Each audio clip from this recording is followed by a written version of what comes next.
Welcome, everyone. Ready to deep dive into ancient Greece with me? Always ready, especially with the sources we've got. We're talking legal stuff, fashion, even myths.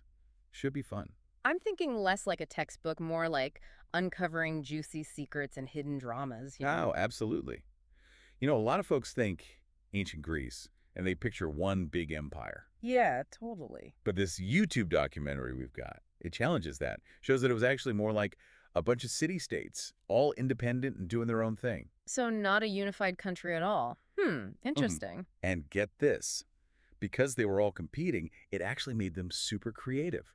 They came up with different political systems, different art styles, even different legal systems, like a giant laboratory of ideas. Wow. So, all because they weren't one big blob, they ended up being way more innovative. It's a fascinating theory, right? Makes you wonder if all that energy and competition is what led to all the famous philosophers and artists, right? Makes sense. Okay, but hold on. If each city-state was doing its own thing, how did their economy even work? Well, this source on the ancient Greek economy, it's got some surprising stuff in it. Apparently, they weren't big fans of commerce and industry, at least not like we think of it. Really? Yeah, they thought agriculture, especially farming, that was the only truly honorable way to make money. So everyone, even the philosophers, were out there tending fields. Pretty much. It really challenges our modern perspective, doesn't it? This Yeah. whole idea of work being tied to honor. Totally does. But hey, you know what else we haven't talked about yet? Hmm? Fashion. We have this source on ancient Greek costume, and there's this garment called the peplos mentioned. And before you ask, it's not something you find at the supermarket. Oh, definitely not. Yeah. The peplos, it was like a statement piece, their power suit, the way it was styled, the fabric, even how it was draped. It all said something about your social status, your city, even the occasion. Like ancient Greek designer labels. Exactly. Makes you wonder if they had fashion police back then, too. Oh, I bet they did. Okay, but speaking of judging, we can't forget about the drama that went down in their courts, right? You are so right. This source on ancient Greek law, it really paints a vivid picture, especially about Athenian juries. They weren't just sitting there passively. They had a lot of power, could really sway things. So it was more like a public spectacle than a courtroom. Absolutely. And the evidence they'd bring in, oh man, it was wild. Eyewitness accounts, sure, but also, get this, they'd quote famous poets to try and get the jury on their side. Wait, like dropping rhymes in court? That's amazing. Right. Maybe we should bring that back. Okay, so we've talked about the drama of the courts, Yeah. but what about everyday life? You know, just living in ancient Greece. This source on housing, it mentions this popular house design, the single entrance courtyard house. Everything revolved around this central open space. I can picture it, a nice courtyard, maybe a lemon tree. Sounds idyllic. Right. But get this, some houses even had towers. Oh, what? Towers. Why? Was that like a status symbol? Look at me, I've got a tower in my house. That's a good question. They were probably for storage and security. It's easy to romanticize ancient Greece, you know, all the philosophy and art. Right. But it wasn't always peaceful. There was danger too. Social unrest. Makes sense why some folks felt the need to fortify their homes. Yeah, good point. Okay, so not always sunshine and roses. But let's shift gears a bit. What about their beliefs about the afterlife? This source on light and darkness in Greek myth, it really emphasizes how light plays a role in their stories, especially when the gods show up. So it's like the gods had their own divine spotlight. Precisely. Light represented power, knowledge, the divine. It's all over their myths. Think about Odysseus going to the underworld, all those dark caves and shadows, and then boom, those moments of light like hope breaking through. Oh, chills. Okay, so we've got myths, we've got drama, but what about the music? Ah, yes. The music. Well, prepare yourself, because it was very different from what we're used to. This source we've got on ancient Greek music, it explains their ideas about scales and harmony were totally unique. So not exactly something you'd hear on the radio today. Probably not. Might sound a bit strange to our ears. But their music, it was deeply connected to their beliefs. They had the aulos, which was a kind of flute, and the lyre, of course. Okay, so they had instruments, but what did they believe about music itself? Well, they had this idea called ethos, which was basically the belief that music could directly affect your emotions and even your behavior. Whoa, so like they were using music for mind control. Well, maybe not mind control, but they definitely believed it could be used to educate, to heal, even to persuade people politically. Wow, that's powerful stuff. Makes you think about the role of music in our own lives, right? It really does. Okay, so we've talked about gods, heroes, music that can change your mind, Right, lots of fascinating stuff. but let's not forget about the reality of war in ancient Greece. Oh, yeah, it wasn't all fun and games, was it? Definitely not. And this book, The Theater of War, it really drives that home. They didn't just fight wars, they used theater to explore the impact of war, how it affected soldiers, how it affected society as a whole. So they were putting PTSD on stage thousands of years ago. In a way, yes. There's this play, Ajax, about a warrior who goes mad after a battle. It's incredibly powerful and sadly still so relevant today. It's incredible how these ancient stories can still speak to us across so much time. Makes you wonder what the ancient Greeks would think of our world today, doesn't it? It really does. All right, so as we wrap up this first part of our deep dive, Yeah. I think it's clear that ancient Greece wasn't just one thing. It was a tapestry of different city-states, each with its own personality, its own laws, its own way of life. And somehow all those differences came together to create this incredibly vibrant, influential civilization that we're still talking about today. Exactly. And in the next part of our deep dive, we're going to zoom in on those differences, explore how they played out in the legal systems, the economy, even their beliefs about the afterlife. Stay tuned. Can't wait. Okay, so we've talked about Athenian juries being drama queens, but you mentioned that legal systems varied from city-state to city-state. What other legal flavors did ancient Greece have to offer? It's like ancient Greece was a legal smorgasbord, Okay, each city-state bringing its own unique dish to the table. I like it. Take Sparta, for example. Yeah? While Athens was all about democracy and public trials, Sparta was a military state, Mm-hmm. much more rigid system. So less gavel banging and more boot camp. Exactly. Their laws focused on military training, social conformity, Right. maintaining their warrior culture. I see, I see. It's a stark contrast to Athenian legal theatrics. Totally. Right. Yeah. I'm starting to think a comparative law course on ancient Greece would be way more interesting than I initially imagined. Yeah. But let's move beyond the courtroom. Okay. We touched upon their economy earlier, Mm-hmm. with that surprising emphasis on agriculture. Right. Was there more to the story than just everyone happily tending their olive groves? Yeah, I was wondering about that. There's always more to the story, right? Hmm. Our source on the ancient Greek economy digs deeper. It reveals the complexities of who controlled the land, trade routes, and ultimately the flow of resources. So even back then, it was all about who had the power and the money. Sadly, Yeah. yes. Yeah. And this economic disparity had a ripple effect on their society. Okay. Those with land and resources held a significant advantage, shaping everything from political decisions to social status. Yeah. It's almost like a preview of the challenges we face today with wealth inequality. History repeating itself, or maybe it never really stopped. Right. Kind of a sobering thought. It is. But let's shift gears to something a bit more uplifting. Okay. We were discussing their beliefs about the afterlife and the symbolism of light.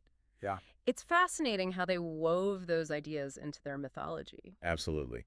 And when it comes to their mythology, few tales are as captivating as Odysseus's journey to the underworld. Oh, yeah, that's a good one. It's more than just a spooky adventure. It's a profound exploration of their beliefs about death and the soul's journey. It's like their version of Dante's Inferno. All those dark caverns and shadowy figures, it makes you wonder what they really believe happened after death. That's the beauty of myths, isn't it? Mm.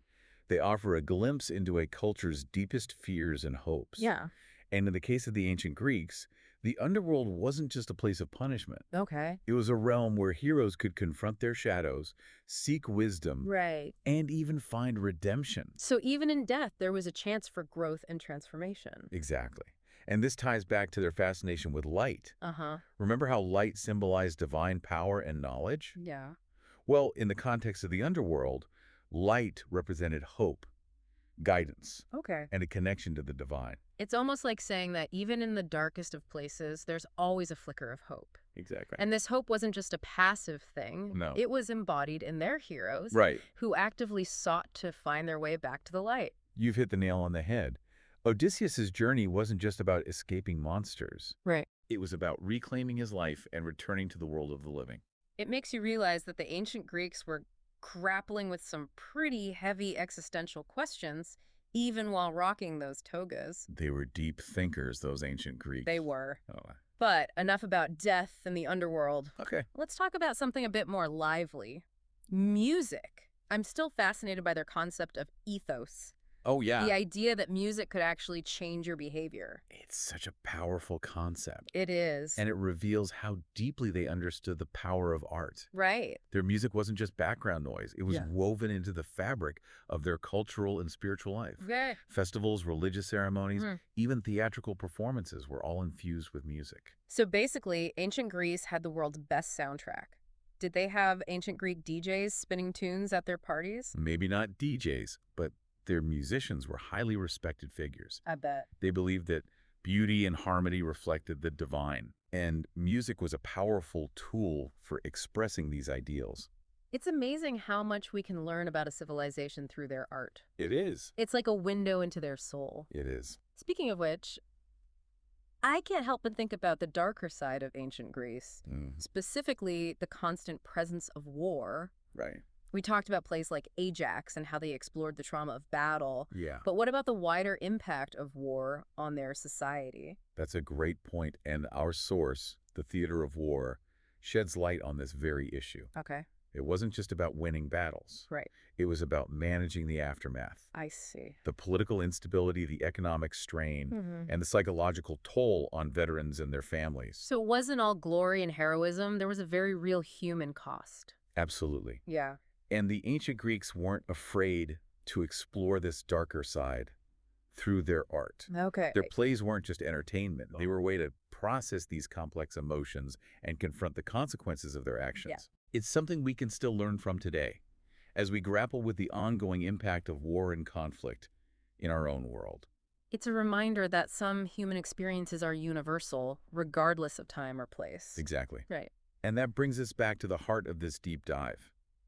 Understanding ancient Greece isn't just about memorizing facts and dates. Right. It's about recognizing their humanity, their triumphs, their struggles, their flaws, Yeah. and seeing how their story is still relevant to our lives today. It's like we've been time traveling, not just learning about ancient Greece, but also holding up a mirror to ourselves. That's the magic of history, isn't it? It allows us to step outside our own time and place to gain a fresh perspective on who we are and where we come from. And speaking of perspective, we've talked a lot about the achievements of the ancient Greeks, but it's important to remember they weren't perfect. Of course not. They had their blind spots, just like any other civilization. Right, totally. Take their economic system, for example. Right. While their emphasis on agriculture had its merits, it also led to social inequalities and limited their economic growth. So their admiration for farming was both a strength and a weakness. It's interesting how something that seems positive on the surface can also have unintended consequences. Exactly. It's a reminder that we need to look at history with a critical eye, acknowledging both the good and the bad. It's not about judging the past by our modern standards, but rather understanding the complexities of their world and the choices they made. It's like we're piecing together a puzzle, recognizing that every piece, even the seemingly flawed ones, contributes to the overall picture. A perfect analogy. And this nuanced perspective is what allows us to truly learn from history. It's not just about admiring the achievements of the past, but also understanding the mistakes that were made and the lessons we can apply to our own lives. So as we wrap up our deep dive into ancient Greece, what's the most important thing you hope our listener takes away from this conversation? I'd say it's the realization that ancient Greece wasn't just a distant civilization frozen in time. It was a living, breathing world filled with people who faced challenges, celebrated victories, and grappled with the same fundamental questions about life and death that we still ponder today. Their stories remind us that we're all part of a larger human narrative connected across time and space. And that connection is what makes history so powerful. It's not just about dates and names, it's about understanding the human experience in all its messy, complicated glory. Beautifully said. And as we bring our journey to a close, is there one final piece of wisdom from the ancient Greeks that you'd like to share? I think the inscription on the Temple of Apollo at Delphi sums it up perfectly. Know thyself. Ooh, classic. It's such a simple phrase, but it holds so much depth. It's a reminder that the journey of understanding the world begins with understanding ourselves. By looking inward, by examining our own beliefs and motivations, we gain a clear perspective on the world around us. It's a challenge to embrace lifelong learning, not just about history or science or art, but about ourselves. Exactly. So, as you continue your own deep dives, remember the wisdom of the ancient Greeks. Question everything, explore different perspectives, and above all, never stop learning both about the world and about yourself. Wise words to live by. Thanks for joining us on this incredible journey through ancient Greece. We hope you've enjoyed this deep dive and that it sparked a curiosity to learn even more. Until next time, happy exploring.